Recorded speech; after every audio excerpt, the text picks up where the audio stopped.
सवाल है how many sides does heptagon has. अब हेप्टागोन जो है ना वो पॉलीगोन की शेप होती है, अलग अलग आपको डायमंड की शेप नजर आएगी, इस तरह से जो आपको शेप्स हेक्सागोन की शेप्स नजर आएंगी ना, जिनके कॉर्नर ज्यादा होते हैं। एक तो ट्राइंगल होता है ना, जैसे 3 कॉर्नर होते हैं, इस तरह जिसके मल्टीपल कॉर्नर होते हैं उसको कहते हैं हेप्टागोन। तो आपने बताना है हेप्टागोन की कितनी साइड्स हैं। तो हेप्टागोन की साइड है 7। देखें इसके 7 कॉर्नर है, 7 कॉर्नर वाली शेप को हेप्टागोन कहते हैं, आपने ये याद रखना है, 7 कॉर्नर वाली शेप को हेप्टागोन कहते हैं। क्वेश्चन नंबर 2 आपके पास है daily wages of worker is 200 increased by 10%। एक वर्कर है जो दिन का 200 कमाता है, अगर उसको पे इंक्रीज करके 10% बढ़ा कर दी जाए तो बताएं उसके 200 से बढ़कर कितने पैसे हो जाएंगे अगर 10% आप बढ़ा कर देंगे। तो 10% जो है 10% ऑफ 200 हम इस तरीके से लिखेंगे, और ये जो 10 के साथ परसेंटेज आपको नज़र आ रहा है ना, इस परसेंटेज का मतलब होता है डिवाइड बाय 100। जैसे 10 के नीचे आप लिख देंगे 100। अच्छा, कोई भी नंबर हो, जैसे 20 हो तो 20 के साथ अगर परसेंटेज होगा तो 20 डिवाइड बाय 100 हो जाएगा, या इसके अलावा कोई भी नंबर होगा उसके डिवाइड में 100 आ जाएगा। ठीक है, ऑफ जो है ऑफ की जगह मल्टीप्लाई आ जाएगा आपका, और 200 आपके पास एज इट इज़ आ जाएगा। अब देखें कैलकुलेटर के बगैर हम कितनी आसानी से सॉल्व करते हैं इसको। आपने करना ये है कि जो 200 के जो 2 ज़ीरो नज़र आ रहे हैं आपको, इस 2 ज़ीरो को आप कैंसिल करेंगे 100 के 2 ज़ीरो से।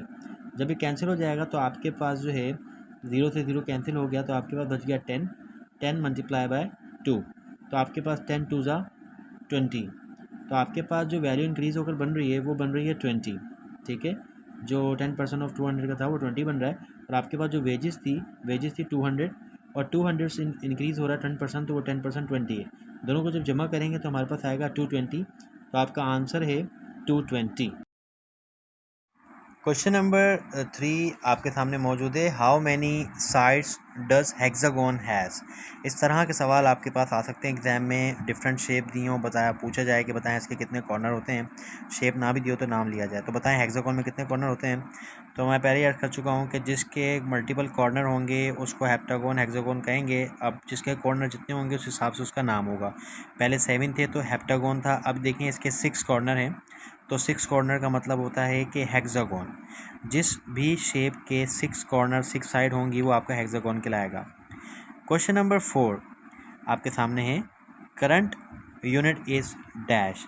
आपने ये बताना है कि जो करंट होता है इलेक्ट्रिक करंट, उस करंट की यूनिट क्या होती है।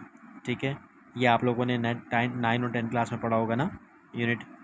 अब उसकी यूनिट होती है एम्पियर, तो आपका आंसर है एम्पियर। क्वेश्चन नंबर 5 आपके सामने मौजूद है 4 सेंटीमीटर स्क्वायर एरिया की शेप आपके सामने मौजूद है।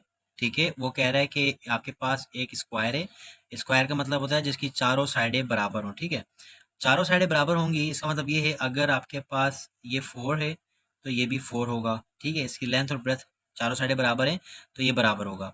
अब करना ये है कि एरिया ऑफ स्क्वायर का फॉर्मूला आपको पता होना चाहिए। एरिया ऑफ स्क्वायर का फॉर्मूला होता है A is equal to L square. ठीक है, एरिया ऑफ स्क्वायर का फॉर्मूला होता है A is equal to L square. अब ये जो आपके पास 4 नज़र आ रहा है, जो आपको क्वेश्चन में भी दिया हुआ है, वो आपके पास है 4, और 4 जो एल है ना, एल की जगह 4 आ गया और उसके ऊपर पावर आ गई 2। अब इसका मतलब होता है 4 को 2 टाइम्स मल्टीप्लाई करना। ठीक है, 4 को 2 टाइम्स आप लिख के मल्टीप्लाई करवाएंगे तो आपका आंसर आएगा 16। चूंकि ये हमारे पास सेंटीमीटर में दिया हुआ है तो आपके पास ये 4 के साथ सेंटीमीटर भी आना था। 4 सेंटीमीटर और 4 सेंटीमीटर, जो कि सेंटीमीटर सेंटीमीटर से मल्टीप्लाई होकर हो जाएगा सेंटीमीटर स्क्वायर। तो आपका आंसर है 16 सेंटीमीटर स्क्वायर।